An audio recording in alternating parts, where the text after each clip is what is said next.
G'day everyone, how we doing? It's Pommyinoz and we're doing Poms Ponderings, and as we do every week, we ponder a Carlton game. And it's just the bionic roller coaster of knowing me. 1 minute I'm up, 1 minute I'm down. Do excuse the mess, we're very barren. The only things I've kept in the house at the moment are my computer desk and a variety of TVs to watch this game. We are in the midst of moving house and Carlton have just won by 52 points. Who would have thunk it? It was an absolute complete performance and I'm shattered. I've hardly slept for the last 3 days. But we've got another win, which means we know what's going to happen. We're going to go from being manically depressed, Pom, and we're going to go right back up. And my friends, I apologise now, who are not Carlton fans. The texts are incoming because we're in the 8. We're in the 8. We've snuck in. Unbelievable stuff. It was an absolute complete performance, and honestly, I've been rattling my brains. I've been here now a decade. That's probably the most complete four-quarter performance I've ever seen from my team. It's mind-boggling. It was good from start to finish. There was some intent there all the time. We were first to the ball. If you watch my Blue Abroad previews, I talked about their movement, their ability to find territory, and we stifled that. They play a really high forward press, and we were looking for that outlet ball down the back. I thought what really encapsulated our performance was a lot was talked about us being too tall. And it was McKay's tackles. It was McGovern's willingness to work up and down the ground. I thought Pitternet destroyed English. I thought he was absolutely phenomenal.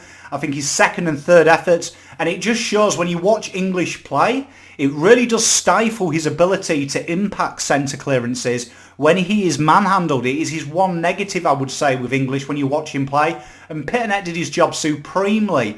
I thought for me, one of the things though, and it's probably going to go unnoticed by a lot of the pundits, but if you watched Betts' ability to really taper what Caleb Daniel did, I thought Williamson though and Matthew Kennedy, they had a kind of a weird job on the ball. Now if you watch it, and I'll go back to the third quarter, as soon as the ball was bouncing centre clearances, whichever one of them was coming on the ball, they made an instant beeline to where Cripper was and where Bontempelli was and where Ed Kerner was, and bumped and shepherded for Setterfield or Cripps on Ed Kerner to go and get the ball. And that is why we dominated centre clearances. Matthew Kennedy and Williamson probably won't get the kudos they deserve in the papers tomorrow, but if you watch it quite clearly, second and third quarters, particularly the third quarter, if they went on the ball, particularly Kennedy was doing it a lot. I counted 8 times he individually did it. He went straight over to McRae and shepherded him out of the way, bumped him out of the way. And that was integral to Carlton winning so many centre clearances because we dominated in that avenue, and it really alleviated what goes on. It allowed Ed Kerner the time, Patrick Cripps the time to really get their hands on the ball and impact the centre clearances, particularly Cripper and Ed. They really did feast off Kennedy's work and Willow when he was in there. Now, there was a lot of performances, and one of the things that a lot of my friends tell me is stop Cripps, stop Carlton. And we know today Cripps didn't have his greatest influence, and we'll go through the players individually, and we'll start in kind of a pseudo-alphabetical order, but we'll start with old Patrick Cripps. Probably wasn't his greatest game you'll see for Carlton. Without a doubt, it wasn't. Only the 13 touches. However, mass amount of clearances. He dominated in the centre, 7 clearances, 4 tackles. And for me, when you watch Cripps play, it's his ability just to attract traffic. You see a lot of times when he's there, he attracts attention, which allowed Ed Kerner space to do things. It allowed Sam Walsh, it allowed Kennedy, it allowed Setterfield to get his hands on the pill. You can't underestimate that influence. And I thought, to be honest, it wasn't his greatest game. We know he carried a little bit of a shoulder knock. But the 200 metres gained as well were really valuable. I thought he used the ball pretty well as he had it. I really enjoyed his game. Now, I thought Ed Kerner was just phenomenal. Him and Bontempelli was just a dream to watch. I touched on it a bit last week when we were talking about this game, that I thought Ed Kerner, you'd send your best to their best. And he's the best stopper. For me, he's mapped the ball levels of ability to stop. And it was a big outmatch for him. Big outmatch against Bontempelli. Bontempelli is an ox of a bloke, very good footballer. Ed just gets in the way. He just stifles. And it was interesting to see Bont. You could see he was getting a little bit erratic, a little bit annoyed. He impacted the clearances, just short of 300 metres gained. Do you know what I mean? There was a lot of tackles, 5 tackles, just under 20 touches. Complete performance for Ed. And for me, Ed Kerno is one of the most underrated players in the competition because of what he brings to the system. Matty Kennedy, he was phenomenal. His ability, his fitness levels look on another plane at the moment. And it was great to see him work more in the midfield and kind of be what we bought him for. I thought his ability to work off the ball, his off-the-ball work is so phenomenal. And it's a shame that we don't have statistics for that. But his ability just to block, put the block in, buy his players time. I thought he used it well. Massive amount of metres gained as well, 340 metres gained. And it was a really good performance from him. Really good in the air. He's that nice medium-sized player. And I thought he did his job superbly. He allowed other players to play. He used it himself. I thought he took some really strong marks across the half forward as well. Really helped with our entries inside 50. I think he might be the missing jigsaw piece that Teague is looking for. It's that next kick inside 50. And he used it supremely well today. Superb game from him. Sammy Walsh, my boy. Now, my pre-season pick for best player in the comp hasn't been going so well, but this was a return to form for him. 400 metres gained, 22 touches, and I was really impressed by his usage. Is getting better. He still needs to stop that over-the-shoulder throw kick that he does, but for me, he really got his hands on the ball. And for me, the highlight of this game was seeing him match up on Lockie Hunter. We talked about that last week, and like I was saying to you, I think that's a really good matchup for him. I think that's who I'd like him to become. Someone in that ilk, someone who looks to take the game on, look to make impressions. I thought he used the ball well today. He looked to bring people in. Still the few erratic kicks, but you've also got to remember he's a second-year player. And I know people are quite hard on him because of how talented he is. But for me, I was super impressed with his game. Mickey Gibbons. Now, a couple of months ago, I said you don't need Papley when you've got Gibbons. And I talked about the back end of last year. His stats were on par to Papley. And if you did that pro rata, he would be Tom Papley. And again, he proved it tonight. Again, took his goals well. Decent metres gained. He impacts the ground everywhere. Good number of marks, good number of tackles, 3 tackles, 15 touches, 2 goals. And 1 goal assist. And the metres gained as well. He works the ball so well. His pressure acts are good. His ability, he just reads the game. A footballer in every sense of the word. And for me, I'm not saying we don't need Papley because I still think we do. But I think Gibbons can be that string to the bow. He's a very good footballer. And he was phenomenal tonight. He really did it. There was second quarter, he spent a bit of time on Caleb Daniels. You didn't see him. He just he couldn't get that energy out. He couldn't get that zip out. The half forwards and the mids worked really hard to stop JJ and Caleb, and you saw it. They didn't impact the contest as much.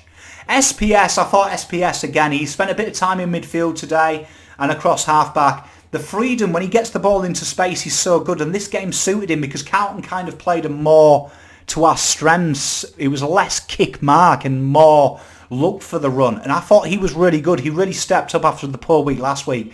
Just under 20 touches, the 305 metres gained, and the 4 marks. Really, really good outlet pass as well, and he looked to use the ball well. I was really impressed with his game. I thought Pitternet as well. He was just phenomenal for me, Mark Pitternet.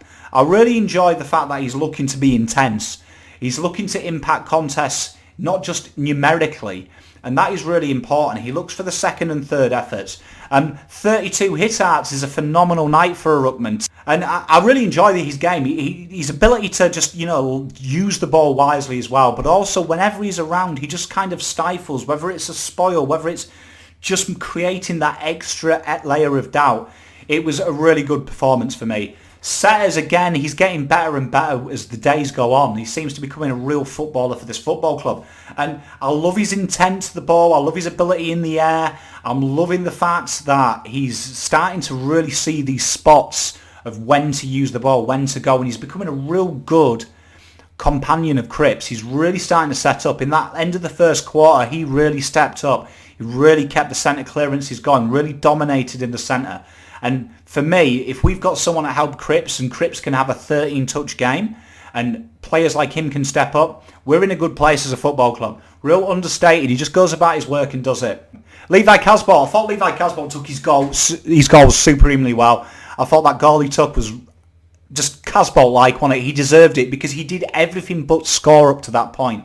His ability to make contests, his ability to bring the ball to ground, his ability just to look for that inside 45-degree angle kick really sets up things, and that's really important for Carlton. The more we hit the corridor and utilise that run that we're starting to build now, the better we look going forward. And we've just pulled apart a side that does this for a living. We haven't just beaten the Doggies, we've destroyed them. And that is really important going forward for these boys. We are away from home, we've played a side that has played some real good football and been many people's picks to be an outside chance for this. We have just pulled them off the park. So for me, moving forward, Casbolt is an integral part because whether he's in the ruck, he did really well. He won most of his hit-outs versus Tim English. Whether he's down back or whether he's up forward, he's a vital part. And for me, if you had to lock someone in for AA at the moment, Levi is your man. Now, another guy that I'm falling in love with every day I see him is Jackie Martin. I just can't get enough of this bloke. Everything he does is class. It's just oozes class. His ability to take marks. He was unlucky not to be paid a mark on the goal line. He just makes things happen. He's a magic man. And I haven't seen someone like this at Carlton since Chris Yarran. Someone who gets the ball when you expect something to happen. There's just that feeling something magical is about to happen. And to see him link up, with them little nifty handballs with Eddie Betts, it's a sight to behold. For me, a phenomenal footballer, and the fact we've got him for free is remarkable. This guy, for me, lock this in. Poms' big call.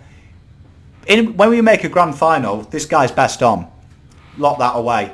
Marky Murphy, he took his goal well, got injured towards the end. Let's hope that's not too serious. We know he's had issues with his lower parts of his body, his feet, before. It was a shame to see him go off. I thought he took his goal well. There was a few loose touches, but it was just he keeps the change moving. He pops up when you need him, and I thought it was a decent performance. I thought Lockie Plowman, again, very understated. He does his job well with vigour. I thought there wasn't them glittering mistakes today. There was the kind of he does try and take too much off with his kick in defensive 50, but I like that because you look at how Teague wants us to transition. It's through the corridor. He's going to make more mistakes than he gets it right until he learns it. And I think that's where his issue is. It's that corridor kick. He sometimes doesn't get enough on it. But that's me splitting hairs. I thought it was a real good lockdown performance again. The Doggies, all their forwards look quite inefficient. And I thought Plowman did a good job. He was on all of them at one point. But I thought, if you watched the first quarter, his hands to the ball, that is an underrated stat. The fact he always gets his hands to the ball in a marking contest is a phenomenal talent. And I can see why the club rate him. I know why fans don't. But I think when you watch what he does and you think of the things that the numbers don't indicate, he has it all. He has all the tools at his disposal. And I think he's one of these players that when we go well, he will go well as well. Cade Simpson, that Superman dive, 334 metres, the 17 touches. It was a Cade Simpson type game.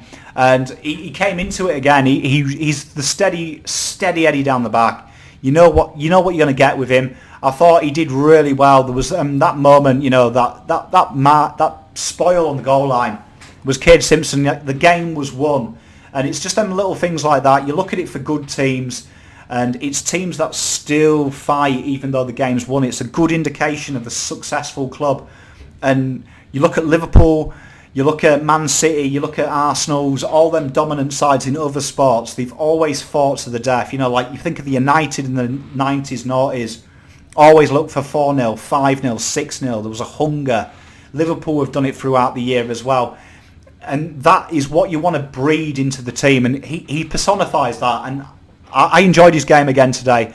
Weitering, he had a tough job on Josh Bruce and you didn't see him. He just does what he does well. I love the fact as well that he had that more. He was getting a bit of attention as well. They brought players on him. Richards played a bit on him. Hunter went up to him. It's one of them weird things when you watch that players now are starting to focus on our best players. And I thought Weitering handled himself really well again. Probably wasn't his greatest game, but he commands respect. And that's good. Half the battle is, you look at Jeremy McGovern, sometimes he doesn't have the greatest game numerically, but his opposite man doesn't kick a goal on him. And there's one reason for that. It's the fear. It's the name. He's starting to build that. Eddie Betts, he's back, isn't he? what can I say? Eddie's back. Another phenomenal performance. 4 goals in front of a crowd. And I wonder how much that had a factor on him. But he was phenomenal.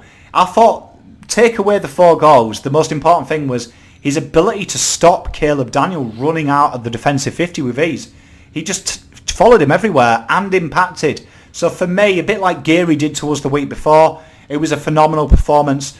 And it's great to have him back in it. It's so good. He exhausts me just watching him run. Cunners is looking so class, and this is the Cunners we want to see. We want to see him, when he gets the hands on the ball, move it forward. He came into it in the second half. He kind of is going to be this player for me who's always going to drift in and out. I'm never going to judge him numerically. I'm always going to judge him on what he does, and he drifts in and out the games. And for me, that is an important thing, because top players drift in and out of games. And it's what they do. But when he is in the game, he impacts it. I thought he uses it well. He looks to make something happen. He's very class with the ball. He's very clean. His entries are really good as well. And for me, I think as the time goes on and the midfield group stick together, and I think if you throw Fish into here as well, it's a real exciting dynamic we've got going across that half forward in the midfield. A lot of players can rotate, and a lot of players who are classy users. And talking about classy users, the most classiest user of them all for me, Sam Doherty. Wasn't probably his greatest game numerically, but the 7 marks, 15 touches. He had a real quiet game, but really came alive in the second part of the game. 325 metres gained. Wasn't his greatest game, but again, this is really important. Cripper and Doc weren't among our best, but we won by 50. God, this is a good feeling. Liam Jones becoming probably one of the premier defenders in the competition again. Absolutely haunted the Doggies today. It was brilliant everywhere. Spoils, his positioning. What was really important is all of our backline stayed the right side of their man in marking contest. There was none of this loose crap that we've been giving away the last couple of weeks. This was a really complete defensive performance. We've kept a high scoring side next to nothing. Liam Jones, again, integral to that. And his movement off the backline as well is phenomenal. His ability to find a pass is really understated. Mitch McGovern, he's threatening for big. 2 goals again. I know Carlton fans are kind of the jury's out on him, but for me, this is an important game because this is the first time we've seen this set of 3 talls work together. Usually we got Kerner, the mobile one. This was wet in the first half, dry in the second. And these guys really showed they can play together. And it was a really interesting dynamic when I watched all 3 of them. They didn't become clustered. They worked their sections of the ground. It was very zonal how they worked this time, as opposed to before it's very instinct. Feels like they had a set play, set pattern, and they stayed out of each other's way. And it's no surprise that all 3 of them impacted the scoreboard. McGovern, I thought, was brilliant. Presented well, hustled well. His endeavour to get the ball back when it's lost, to put pressure. He's always in kick proximity, which is super important for pressure. Phenomenal. Just absolutely phenomenal. H, he's back. 3 goals. 3 goals, and that's big for H, because I said when I was watching the game and he kicked the first goal, I was like, this is it. Early goals mean big games for McKay, and he was really good. He presented well. He's got his hands on the ball 5 times in mark contests, which is really important. They were starting to stick. This will do him the world of good, and I expect him to go from strength to strength here on in. It was a phenomenal performance. Took his 3 goals well. Looked really accomplished in front of goals as well. Looked a lot fitter as well. There was a lot of rumours he was unfit throughout the week. He was a big difference. He really made life tough for Alex Keefe, who's one of the best defenders in the competition. Made him look amateur at times. Jackie Noons again did his job, slotted him down the back well. Wasn't the greatest game though. There's some loose free kicks he gives away, and it really does annoy me. But it is what it is. I would suspect though that you look at his job, Fisher will come in for him sooner rather than later. But very accomplished at what he did. It's the base average we expect. And if we can win 52 games where he's giving away free kicks like that, future's good. Willow, again, understated is Willow. 213 metres gained, 10 touches, and they're good touches. And his intent to the ball is important. His endeavour, his willingness to make it scrappy. 3 marks. all around the ground. 2 of them contested was really important.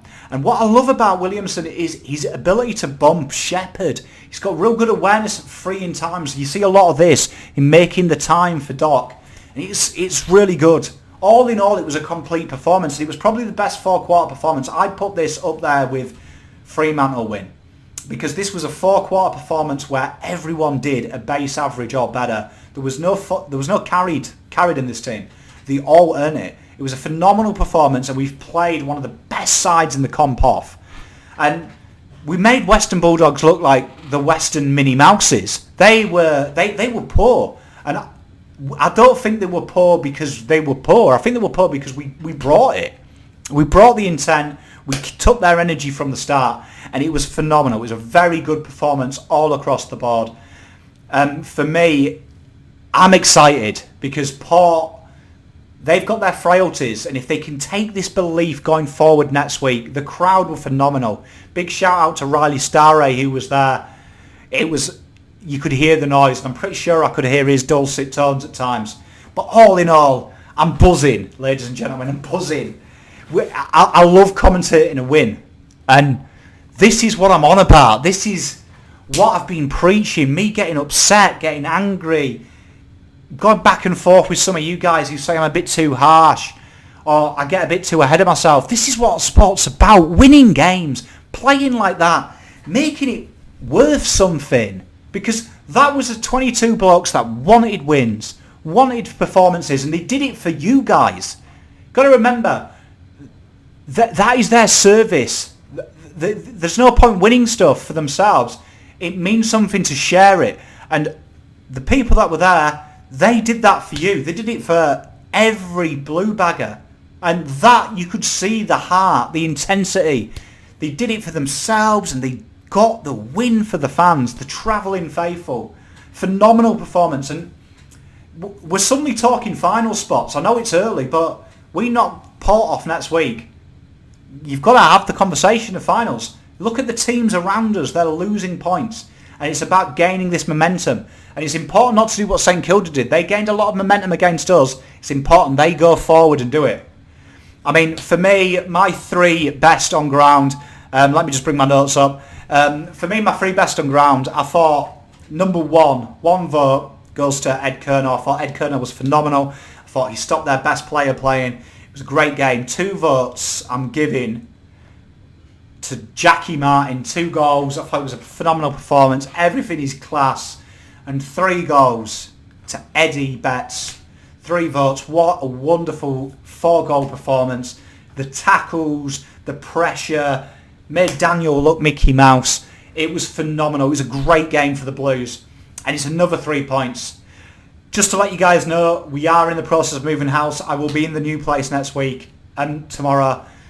Internet's going to be a bit iffy, so I will get content out. Just bear with me. I will be contactable. But we should be back to normal the following week after with the 5 weekly uploads. As always, please let me know in the comments who was your favourite. What was your favourite moment from the game? Who was your best player? And what you expecting next week. As always, guys, if I don't see you through the week, I'll see you through the window. Big love. Go Blues.